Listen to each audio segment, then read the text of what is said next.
नमस्कार मु लिपि आपण मानको पुन थरे स्वागत करछि मो चैनल को जहार ना हला राजलक्ष्मी दास। बहुत दिन है मो स्टोरी आनी नथिली तो सेथि पय सॉरी।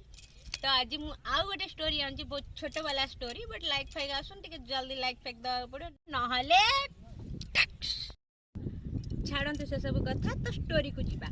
तो गोटे ग्राम रे स्वामी स्त्री दी जण रहउथिले।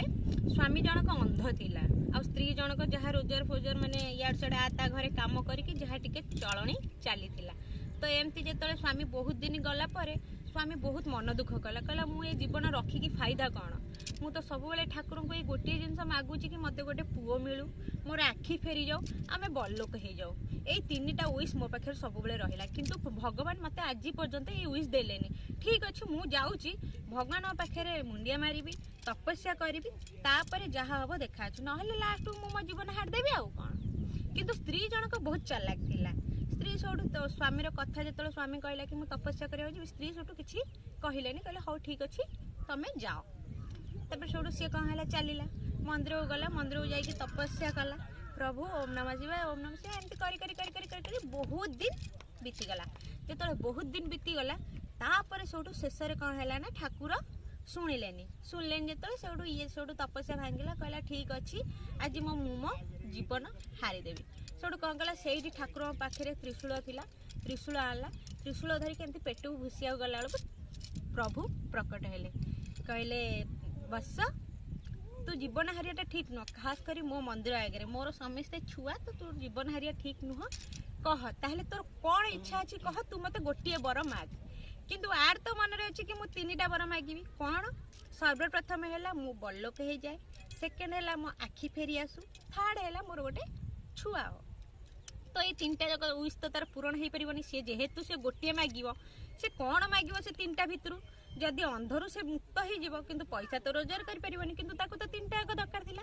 सेठू सी कौन कला गोटे दिन टाइम मागला कहला प्रभु मत गोटे दिन टाइम दियो मु आसंता काली आपन को मोर गोटे विश देदेवी आ कौन मु मागिया को चाहूँगी आ।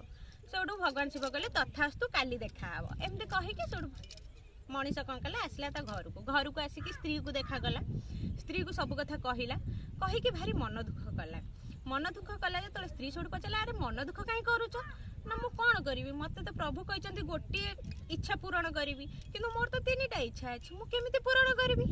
तो स्त्री टिके मूर्खा हस मारला कहला तमें चिंता करनी तुम गोटे आशार ही तीनटा जिनस पूरण हो केमिति ना किछि करबनी काली सकाळु जीव ठाकुर को डाकिव ठाकुर जो प्रसन्न हेबे जो आसबे ठाकुर देखा करने को खाली मागिव प्रभु मोर गोटे इच्छा है मो पुओ सुना थाली रे भात खाऊ थाऊ मु देखु थाए ए गोटे इच्छा मागिदव ए गोटे इच्छा मागिदेले ही आमर तीनटा एक आशा पूरण हो।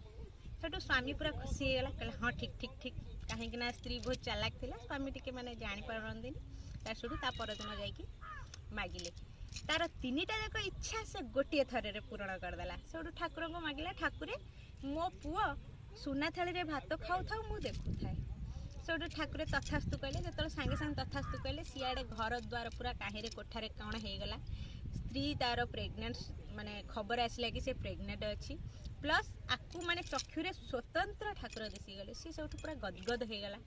तापर सेठू कांदिकी ठाकुर को नमस्कार कला इच्छा पूरण पूर्ति माने कथा कहला कहीकि तापर सेठू बाटे बाटे गला।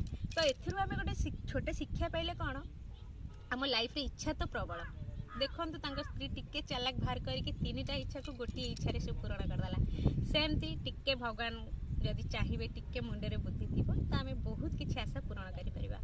हाँ आत्महत्या सल्यूशन नुह समस्त लाइफ टेंशन अच्छी किंतु ता मीन्स नुह आम आत्महत्या करिया सल्यूशन करिया नहले साइड करिया। धन्यवाद मु रहिली। हाँ लाइक शेयर कमेंट जम्मा भी भूलिबेनी। Bye bye.